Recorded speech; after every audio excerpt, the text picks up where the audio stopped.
당신도 75세에 지금보다 훨씬 더 활기차고 의미 있는 인생을 다시 시작할 수 있습니다. 안녕하세요, 여러분. 저는 김정우입니다. 전주에 살고 있는 83세 노인 상담사입니다. 36년 동안 사회복지 현장에서 수많은 어르신들을 만나왔습니다. 오늘 제가 여러분께 들려드릴 이야기는 정말 특별합니다. 요즘 이런 생각을 하시는 분들이 많습니다. 나이가 이미 70이 넘었는데 새로운 걸 시작하기엔 너무 늦지 않았을까요? 친구 모임에 나가면 온통 병원 얘기, 약 얘기, 자식 걱정 얘기뿐입니다. 집에 돌아오면 텔레비전만 멍하니 보다가 하루가 다 지나갑니다. 혹시 지금 이런 일상을 보내고 계신가요? 만약 이 상황을 그냥 두면 어떻게 될까요? 시간은 더 빨리 지나가고 하루하루는 더 무료해집니다. 결국 아무것도 하지 않고 지낸 시간에 대한 후회만 남게 됩니다. 몸은 더 굳어지고 마음은 더 다칠 수도 있습니다. 새로운 기회는 모두 남의 얘기가 되어버립니다. 상상해 보세요. 앞으로 10년, 20년을 이렇게 단조롭고 공허하게 보낸다면 얼마나 아쉬울까요? 하지만 걱정하지 마세요. 이 모든 것을 완전히 바꿀 수 있는 방법이 있습니다. 오늘 제가 여러분께 들려드릴 것은 실제로 일어난 일입니다. 나이가 들어서도 새로운 삶을 살고 있는 사람들의 놀라운 이야기입니다. 이 영상을 끝까지 보시면 지금 느끼는 답답함과 후회에서 벗어나서 당신 인생의 진짜 황금기를 다시 시작하는 방법을 확실히 알게 될 것입니다. 제가 상담했던 두 분의 이야기를 들어보실까요? 첫 번째 분은 76세의 이제 다 늙었지 하면서 하루 종일 집에만 계셨습니다.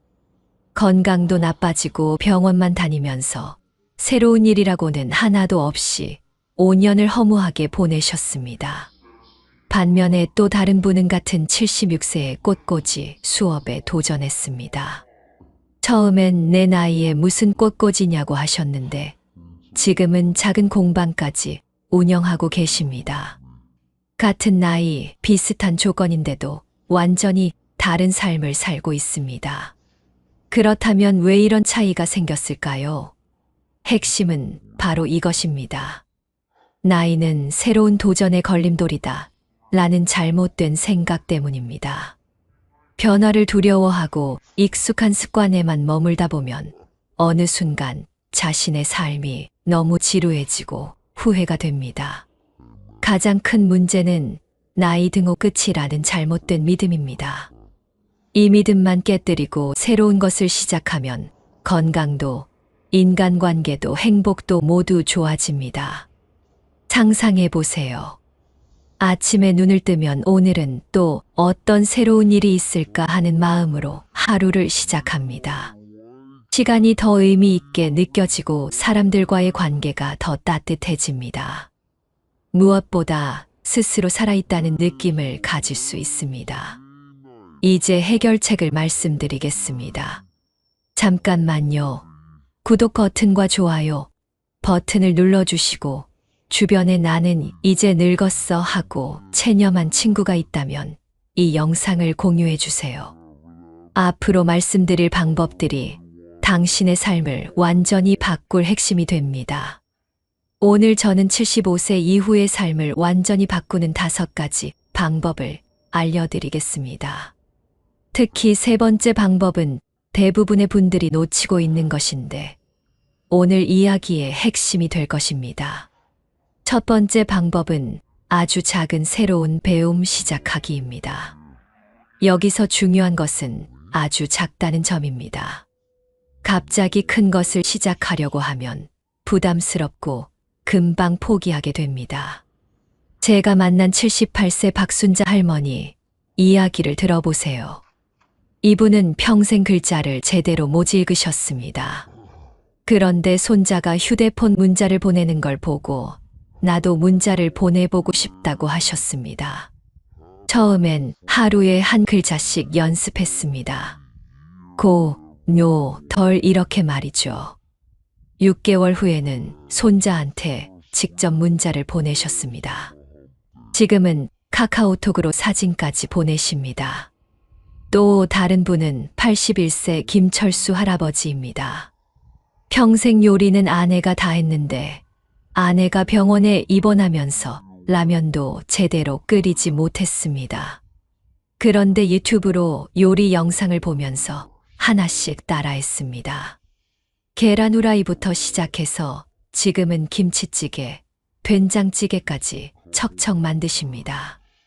이제는 아내가 퇴원해도 본인이 직접 요리해드린다고 합니다. 작은 배움이 왜 이렇게 효과적일까요? 미국 존스 홉킨스 대학교 연구에 따르면 65세 이후에도 새로운 것을 배우면 뇌의 신경세포가 다시 활성화됩니다. 뇌가 젊어진다는 뜻입니다. 또한 새로운 도전을 하면 도파민이라는 행복 호르몬이 나옵니다. 그래서 기분이 좋아지고 자신감도 생깁니다.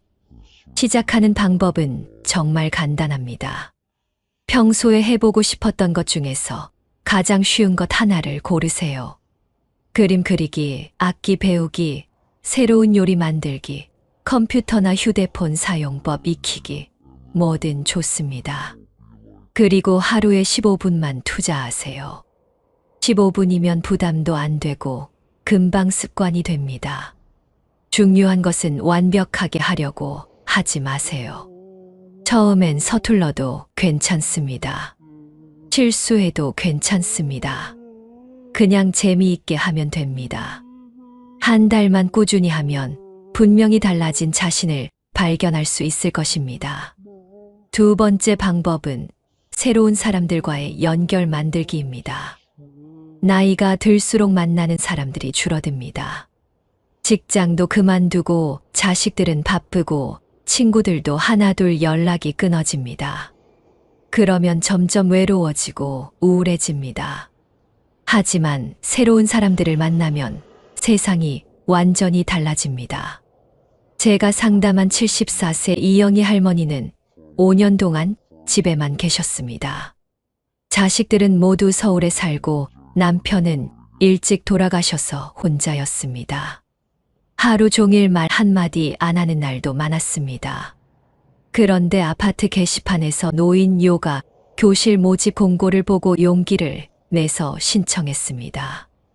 처음에는 어색했지만 운동하면서 자연스럽게 대화하게 됐습니다.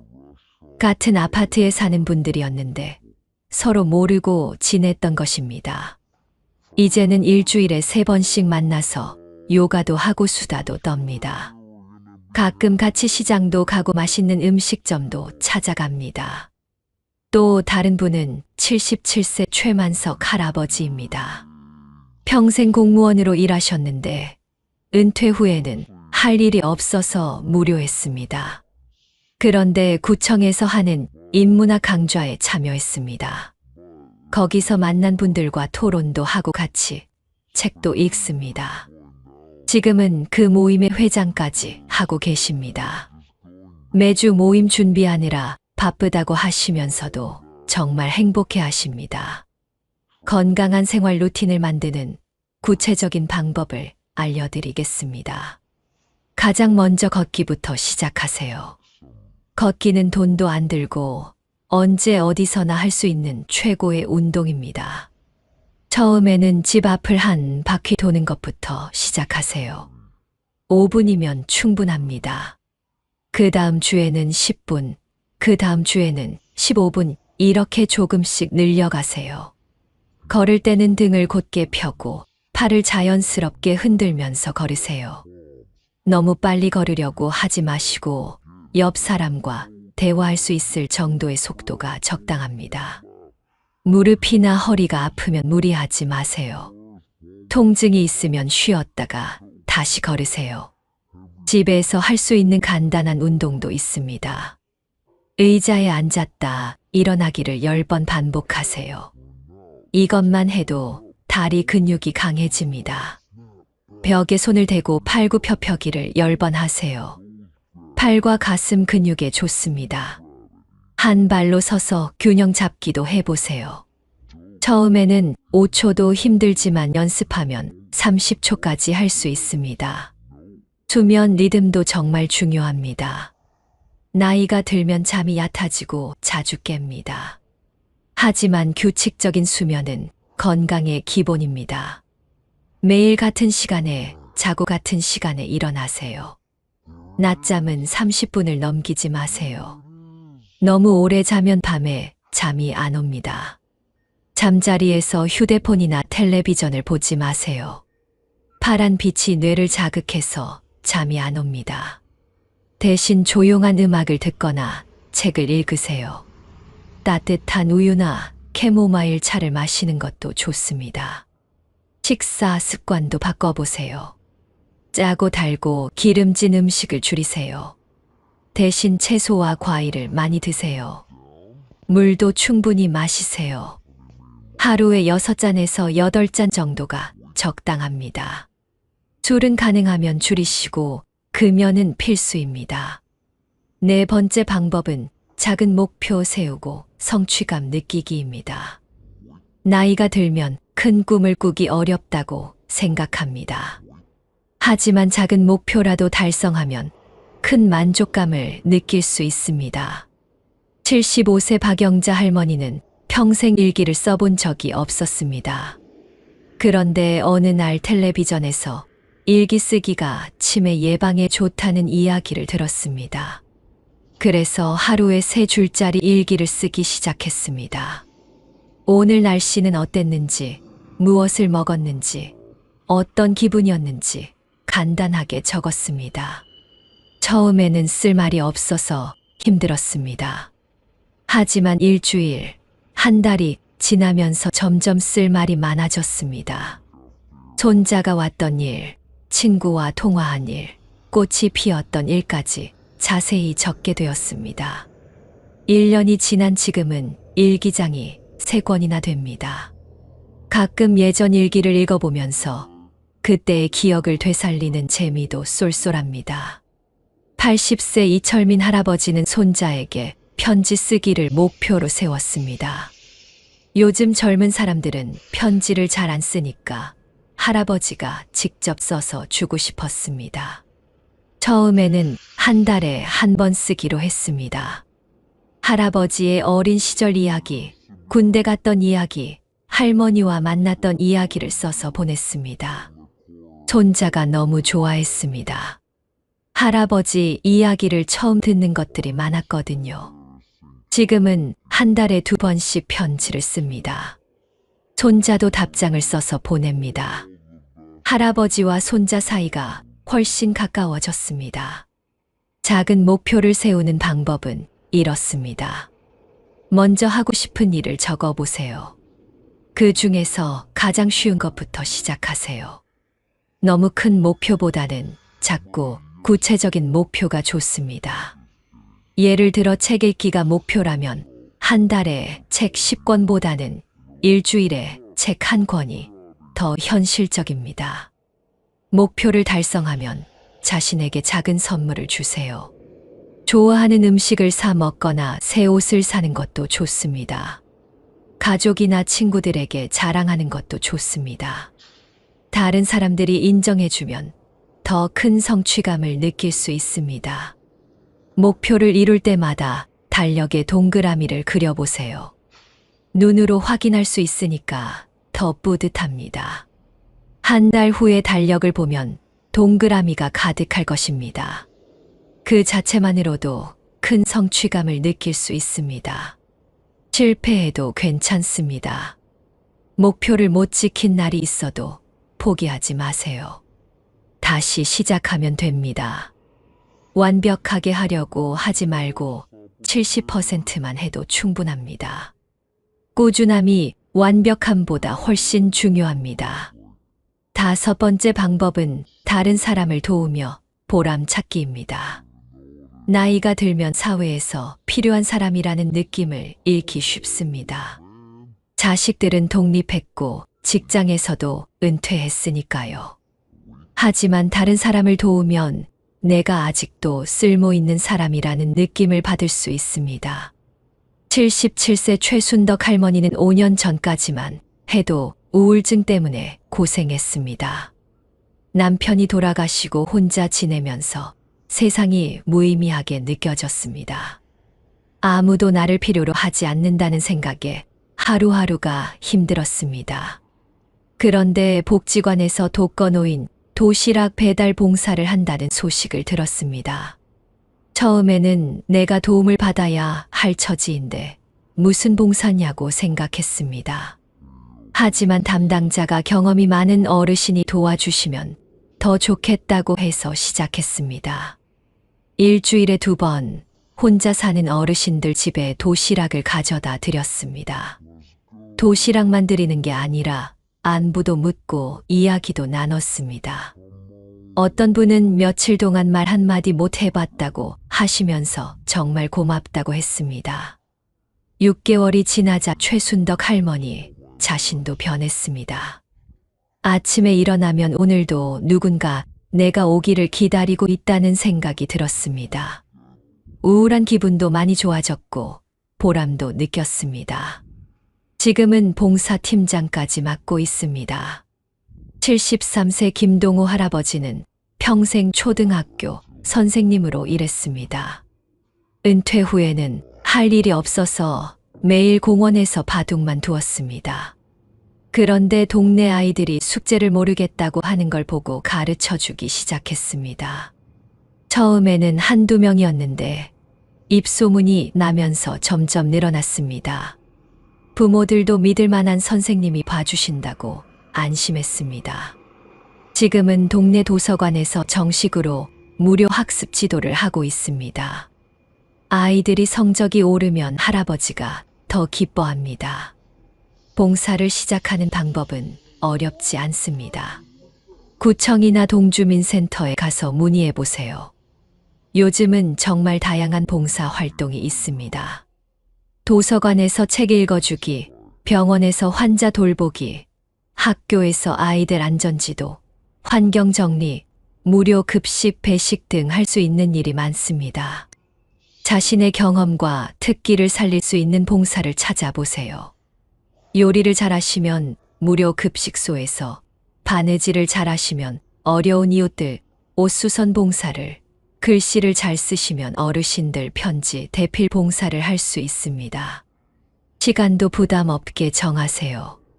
일주일에 1번, 한 달에 2번도 충분합니다. 무리하면 오래 못합니다. 봉사는 의무가 아니라 즐거움이어야 합니다. 봉사를 하면 새로운 사람들도 만날 수 있습니다. 같이 봉사하는 분들과 친해지기도 하고 도움을 받는 분들과도 좋은 관계를 맺을 수 있습니다. 혼자였던 시간이 다른 사람들과 함께하는 의미 있는 시간으로 바뀝니다. 또한 봉사활동은 건강에도 좋습니다. 몸을 움직이게 되고 규칙적인 생활을 하게 됩니다. 무엇보다 정신 건강에 아주 좋습니다. 다른 사람을 도우면서 느끼는 보람과 만족감은 어떤 약보다도 효과가 좋습니다. 혹시 내가 도움을 줄 수 있을까 걱정하지 마세요. 여러분이 살아온 경험 자체가 큰 자산입니다. 젊은 사람들이 모르는 지혜와 노하우가 있습니다. 그런 것들을 나누는 것만으로도 충분히 큰 도움이 됩니다. 처음 봉사를 시작할 때는 몸에 무리가 가지 않는 것부터 하세요. 서서 하는 일이 힘들면 앉아서 할 수 있는 일을 찾으세요. 무거운 것을 들기 어려우면 가벼운 일을 하세요. 자신의 몸 상태에 맞는 봉사를 선택하는 것이 중요합니다. 이제 정말 중요한 증거들을 보여드리겠습니다. 이런 방법들이 정말 효과가 있는지 의심스러우시죠? 제가 직접 상담했던 분들의 실제 변화를 들려드리겠습니다. 저 김정호가 처음 만났던 79세 박기남 할아버지 이야기입니다. 이분은 3년 전만 해도 정말 힘드셨습니다. 아내를 잃고 혼자 지내면서 심한 우울증에 걸렸습니다. 하루 종일 침대에 누워서 나오지도 않았습니다. 자식들이 걱정해서 병원에 모시고 갔지만 약을 먹어도 별로 나아지지 않았습니다. 그런데 제가 권했던 방법들을 하나씩 시작했습니다. 먼저 매일 15분씩 집 앞을 걷기 시작했습니다. 처음에는 정말 힘들어 했습니다. 무릎도 아프고 숨도 찼습니다. 하지만 포기하지 않고 계속했습니다. 한 달 후에는 30분까지 걸을 수 있게 되었습니다. 그때부터 동네 게이트볼 동호회에 나가기 시작했습니다. 처음에는 어색했지만 게임을 하면서 자연스럽게 사람들과 어울렸습니다. 6개월이 지나자 완전히 다른 사람이 되었습니다. 지금은 게이트볼 동호회 회장을 맡고 있습니다. 새로 오는 분들을 반갑게 맞아주고 게임 규칙도 가르쳐 줍니다. 웃음도 많아지고 목소리도 커졌습니다. 우울증 약도 끊었습니다. 자식들이 아버지가 이렇게 변할 줄 몰랐다고 깜짝 놀랐습니다. 또 다른 분은 82세 이금순 할머니입니다. 이분은 10년 동안 당뇨병과 고혈압 때문에 고생했습니다. 약을 계속 드셔야 했고 합병증도 생겼습니다. 시력도 많이 나빠져서 글자 읽기가 힘들었습니다. 집에서만 지내시면서 점점 기력이 떨어졌습니다. 제가 권한 것은 요리였습니다. 평생 가족 밥상을 차리셨으니까 요리는 자신 있어 하셨거든요. 하지만 당뇨에 좋은 건강한 요리는 처음이었습니다. 복지관에서 하는 건강 요리 교실에 참여하셨습니다. 짜지 않고 기름지지 않으면서도 맛있는 요리를 배우셨습니다. 현미밥, 나물무침, 생선찜 같은 것들이었습니다. 집에서도 배운 대로 해 드셨습니다. 3개월 후 병원에 갔더니 혈당 수치가 많이 좋아졌습니다. 의사가 무엇을 했느냐고 물어볼 정도였습니다. 더 놀라운 것은 요리 솜씨가 소문이 나서 이웃들이 배우러 왔다는 것입니다. 이제는 일주일에 2번씩 댁에서 작은 요리 교실을 하고 있습니다. 혼자였던 집이 사람들로 북적입니다. 웃음소리가 끊이지 않습니다. 78세 최만기 할아버지는 평생 공장에서 일하셨습니다. 기계 다루는 일이었는데 손재주가 좋으셨습니다. 은퇴 후에는 할 일이 없어서 무료했습니다. 그런데 손자가 과학 숙제를 못하겠다고 하는 걸 보고 간단한 로봇을 만들어줬습니다. 손자가 너무 좋아해서 친구들에게 자랑했습니다. 그러자 다른 아이들도 할아버지가 만들어 달라고 했습니다. 처음에는 그냥 재미로 만들어줬는데 점점 많은 아이들이 왔습니다. 지금은 동네 아이들을 모아서 과학 공자 교실을 하고 있습니다. 아이들은 할아버지를 발명가 할아버지라고 부릅니다. 최만기 할아버지는 아이들이 신기해하는 모습을 보면서 큰 보람을 느낍니다. 평생 기계만 만지던 손으로 아이들 꿈을 키워주고 있다니 정말 뿌듯하다고 합니다. 이런 분들의 공통점이 무엇일까요? 바로 작은 것부터 시작했다는 것입니다. 갑자기 큰 변화를 시도하지 않았습니다. 매일 조금씩 꾸준히 했습니다. 그리고 포기하지 않았습니다. 힘들어도 계속했습니다. 또 하나의 공통점은 혼자 하지 않았다는 것입니다. 사람들과 함께 했습니다. 게이트볼 동호회, 요리 교실, 과학 공장 모임처럼 다른 사람들과 어울렸습니다. 그래서 더 재미있게 할 수 있었고 포기하지 않을 수 있었습니다. 가장 중요한 것은 나이는 숫자일 뿐이라는 마음가짐입니다. 이분들은 모두 내가 늙었으니까 안 된다는 생각을 버렸습니다. 대신 아직 할 수 있는 일이 많다고 생각했습니다. 그 생각의 차이가 완전히 다른 인생을 만들었습니다. 여러분도 할 수 있습니다. 지금 이 순간이 가장 중요합니다. 내일부터 시작하겠다고 미루지 마세요. 오늘 당장 작은 것 하나라도 시작해 보세요. 집 앞을 한 바퀴 걸어 보세요. 오랫동안 연락 안 한 친구에게 전화해 보세요. 새로운 요리 하나를 만들어 보세요. 처음에는 어색하고 힘들 수 있습니다. 그것은 당연합니다. 새로운 일을 시작하면 누구나 그렇습니다. 하지만 일주일만 계속해 보세요. 분명히 달라진 기분을 느낄 수 있을 것입니다. 혼자 하기 어려우면 가족이나 친구와 함께 하세요. 서로 격려하고 응원하면 더 쉽게 할 수 있습니다. 때로는 경쟁하듯이 해도 재미있습니다. 누가 더 많이 걸었는지, 누가 더 새로운 사람을 많이 만났는지 비교해 보는 것도 좋습니다. 실패해도 괜찮습니다. 중간에 포기하게 되어도 자책하지 마세요. 다시 시작하면 됩니다.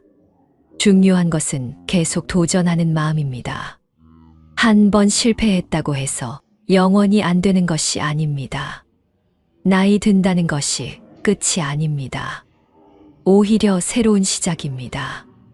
젊었을 때는 일하느라 바빠서 못했던 일들을 이제야 할 수 있습니다. 시간도 충분하고 경험도 풍부합니다. 이런 좋은 조건이 언제 또 있겠습니까? 75세든 80세든 85세든 나이는 중요하지 않습니다. 중요한 것은 지금부터 어떻게 사느냐입니다. 여러분의 앞에는 아직도 10년, 20년의 시간이 있습니다. 그 시간을 어떻게 보낼지는 여러분이 정하는 것입니다. 오늘 제가 말씀드린 5가지 방법을 다시 정리해 드리겠습니다. 첫째, 작은 새로운 배움을 시작하세요. 하루 15분이면 충분합니다. 둘째, 새로운 사람들과 만나세요. 동네 프로그램에 참여해 보세요.